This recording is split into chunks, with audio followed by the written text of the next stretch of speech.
मृत्युभोज का बहिष्कार कर शांति पाठ। मृत्युभोज का दिखावा किस काम का, जो गरीब को कर्जदार बना दे। ऐसी कुप्रथा बंद होनी चाहिए। ऐसी मिसाल जिला रायबरेली क्षेत्र के ब्लॉक लालगंज के ग्राम सभा बहाई में देखने को मिली। गांव के पूर्व प्रधान सुरेंद्र मौर्य के द्वारा उनकी माता जी की पुण्यतिथि पर मृत्युभोज न करवाकर गौतम बुद्ध का शांति पाठ करवाया गया, जिसमें क्षेत्र के विभिन्न गणमान्य लोग शामिल हुए और समाज को नई दिशा प्रदान करने की अपनी अपनी विचारधारा रखी। नमस्कार साथियों, द दस्तक 24 न्यूज में आपका स्वागत है। रायबरेली क्षेत्र के ब्लॉक लालगंज के ग्राम सभा बहाई में है। जैसा कि समाज में बहुत सारी कुरीतियाँ निरंतर समाज के द्वारा या बुजुर्गों से चली आ रही वो निरंतर निभाई जा रही हैं, लेकिन जो पूर्व प्रधान हैं सुरेंद्र मौर्य के द्वारा परिवर्तन दिखा। आज यहाँ पर उन्होंने एक ऐसा परिवर्तन किया, एक समाज का आईना बने और ये कहीं ना कहीं इतिहास बनेगा सरेनी विधानसभा में। और उनसे हम जानकारी लेते हैं इनको कहाँ से प्रेरणा मिली और कहाँ से जानकारी मिली कि ऐसा किया जाए। सुरेंद्र जी बताइए जी, आप जो है समाज का जो एक नया आईना बन रहे हैं। माता जी की पुण्यतिथि पर 13वीं संस्कार ना कर आपने जो है सिर्फ उनका मार्गदर्शन में दर्पण बने, तो एक कैसे प्रेरणा मिली सर? भाई साहब, जो महापुरुषों के संघर्ष और महापुरुषों के त्याग के कारण जो समाज का निर्माण हुआ, देश का निर्माण हुआ, जी उसको जब हमने इतिहास को पढ़ा, समझा और अपने समाज के सुपुत्रों के संगत में रहा, तो सीखा कि समाज में कैसे समाज को खुशहाली दी जा सकती है। तो जो समाज में फैली कुरीतियाँ हैं, जब तक उनको ख़त्म नहीं करेंगे तब तक समाज में खुशहाली नहीं आ सकती। उसके परिप्रेक्ष्य में एक छोटा सा कदम था जिसको मैंने करने का संकल्प लिया कि 13वीं संस्कार मृत्युभोज कार्यक्रम बंद हो, तो उसकी शुरुआत हमने की है और लोगों से इसी में। प्रधान जी, आपसे क्वेश्चन करना चाहेंगे क्योंकि आप पूर्व प्रधान भी रहे हैं, क्या समाज पे आने वाले समय में क्या असर पड़ेगा, इसका कुछ कहना चाहोगे? निश्चित रूप से असर पड़ेगा जब लोग समझेंगे, सीखेंगे। क्योंकि लोगों का अक्सर होता है कि अच्छे और बुरे का ज्ञान नहीं होता, जिस कारण से करते हैं। जी लोग जितना सीख पाते हैं, जितना समझ पाते हैं, जिस संगत में रहते हैं, जिस माहौल में रहते हैं, वही करते हैं। उनका दोष उनका नहीं है, लेकिन जैसे जैसे शिक्षित होंगे समाज शिक्षित होगा, सीखेंगे, समझेंगे ये बातें, ये संदेश जहाँ लोगों तक पहुँचेगा तो समझेंगे नहीं, हाँ क्या ये उचित है या अनुचित है। निश्चित रूप से पालन करेंगे। और भी हमारे साथ यहाँ बुजुर्ग लोग जुड़े हुए हैं और उनसे उनका परिचय लेंगे और कहीं ना कहीं उनसे वार्तालाप करेंगे कि आज इस समाज में परिवर्तन उनकी भागीदारी रही है और समाज को क्या निर्देश देना चाहेंगे। सर, आपका क्या नाम है? मैं दिनेश कुमार यादव, एडवोकेट, पूर्व डीजीसी रायबरेली। जी सर, आज यहाँ पर आए हैं प्रधान जी की माता की पुण्यतिथि पर जो कार्यक्रम रखा गया है, इसमें आप क्या कहना चाहोगे? हम ये कहना चाहेंगे कि सुरेंद्र जी ने जो ये कार्यक्रम रखा है या किया है, ये समाज में मील का पत्थर होगा। आने वाले समय में लोग इसी को अनुकरण करते हुए निश्चित तौर पर जो मृत्युभोज जैसी कुप्रथा है उसको न अपना करके इसी तरह के कार्यक्रम कर अपने जो है कोई व्यक्ति यदि उनके घर में ख़त्म होगा या मृत्यु होगी तो इसी तरह के कार्यक्रम करेंगे। एक क्वेश्चन करना चाहेंगे सर, आप क्योंकि वकील भी हैं, जैसा भी राजस्थान में सरकार ने जो बहुत बड़ा कदम उठाया था, तो अगर उत्तर प्रदेश में ऐसे कदम उठाया जाए तो समाज में क्या असर पड़ेगा सर? निश्चित तौर पर उत्तर प्रदेश की सरकार को इस तरह का जो है एक्ट लाना चाहिए, कानून बनाना चाहिए और उसका पालन करवाना चाहिए। लेकिन वर्तमान जो सरकार है वो धर्म के नाम पर इस समाज को बांटना चाहती है और वो चाहती है कि जितने ज़्यादा कुरीतियाँ इस समाज में फैली रहेंगी तो उतना ही उनका वोट बैंक बना रहेगा। इसलिए जो है वो नहीं ऐसा कर रही है,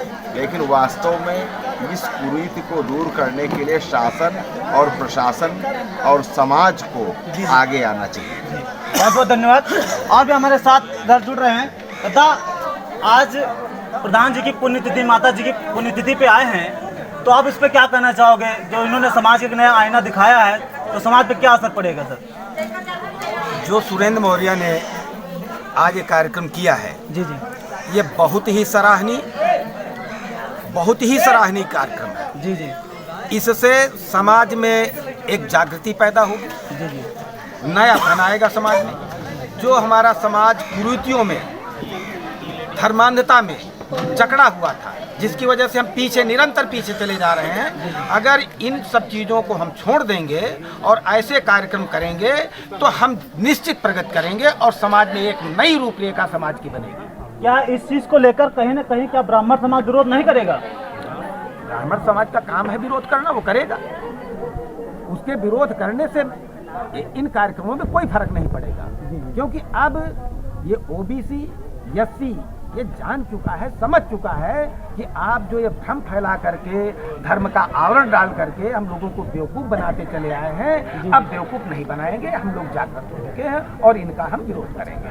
क्या जैसे 2022 में चुनाव होने वाले हैं, ऐसे ऐसे कार्यक्रम किए जाएं जागरूकता भरे, तो उस पर क्या असर पड़ सकता है सर? कोई असर नहीं पड़ेगा। देखिए, चुनाव दूसरे मुद्दों पे होगा। जी जी जी 22 का चुनाव इस सरकार के खिलाफ जो पूरा लामबंद है, जी जी पूरी जनता लामबंद है, जी जी वो इस सरकार के खिलाफ है। चुनाव पे इन कार्यक्रमों का कोई असर नहीं पड़ेगा कि ब्राह्मण नाराज हो जाएगा या कोई नाराज हो जाएगा तो हमारे चुनाव पे असर पड़ेगा। चुनाव पे कोई असर नहीं पड़ेगा और हमको फायदा मिलेगा। जब ये माइनॉरिटी हमारी समझदार होकर के इकट्ठी होगी तो इसका फायदा हमको मिलेगा। बहुत बहुत धन्यवाद। यहाँ हमारे साथ दीदी भी जुड़ रहे हैं।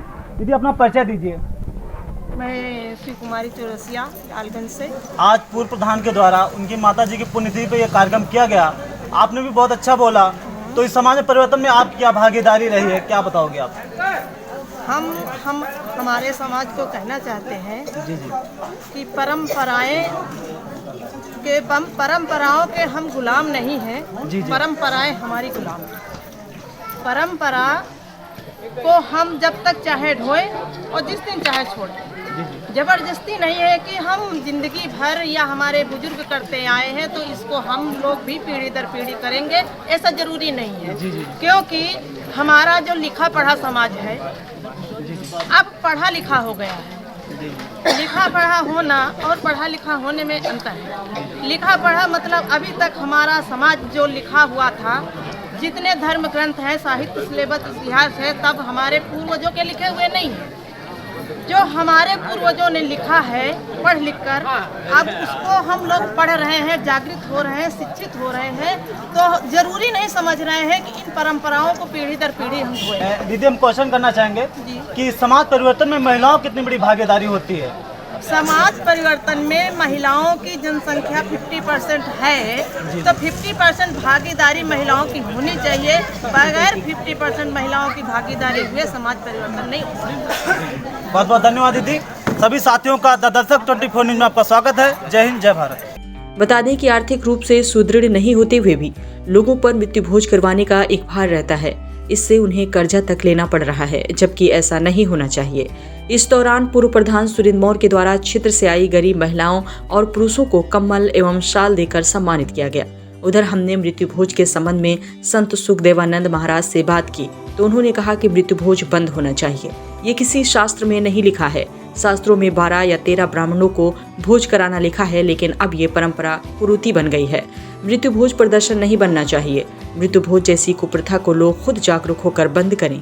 उधर सोनभद्र जिले के निवासी और अर्जक संघ के समर्थक आलप भाई पटेल का कहना है कि मृत्यु भोज बंद होना चाहिए। हम इसमें शामिल नहीं होंगे। इससे हम पूरी तरह से सहमत हैं। मृत्यु भोज जैसी कुप्रथा के खिलाफ हर व्यक्ति आगे आए और इसे बंद करे, तभी इसके सार्थक परिणाम आ पाएंगे। आप देख रहे थे रायबरेली से शैलेंद्र मौर्य की रिपोर्ट।